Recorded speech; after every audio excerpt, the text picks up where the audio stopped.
It was a quiet evening at the dispatch center. The usual calls trickling in. Minor incidents, nothing too serious. Emily, a seasoned 911 dispatcher, had grown familiar with many of the voices in her area, especially in the more rural parts of the county. One voice in particular stood out. A frail, elderly woman who, along with her husband, had called a few times before for various medical concerns. Emily knew the couple well enough that she recognized the woman's voice immediately when it came through that evening. The woman was struggling to breathe, her words heavy with effort. Emily's heart tightened. Without hesitation, she dispatched an ambulance, but the nearest unit was about 15 minutes away. It was a long wait for someone in respiratory distress, especially in such a remote corner of West Virginia. Emily stayed on the line, trying to keep the woman calm. They talked about her husband. "How's he doing?" Emily asked, her voice gentle.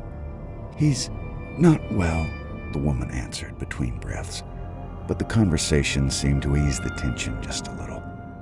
Minutes passed slowly, but eventually the ambulance arrived. Relieved, Emily told the woman, "They're at the door now.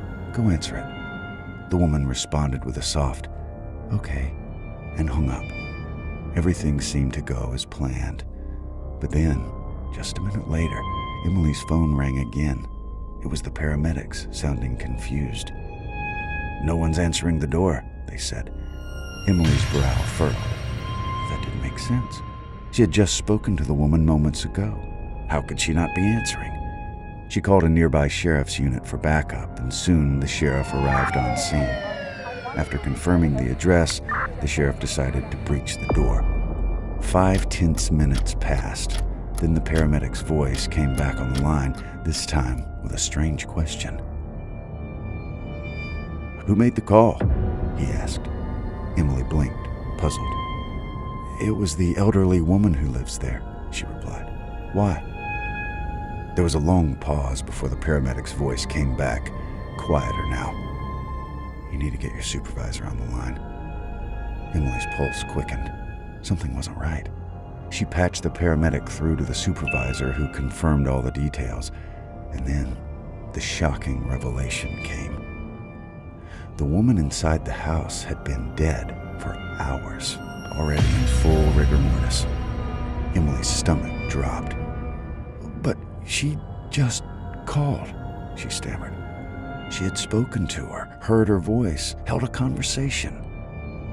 The paramedics, the sheriff, and even the doctors at the hospital were in disbelief. There was no way, and yet it had happened. The other dispatchers played back the recording. It was unmistakable.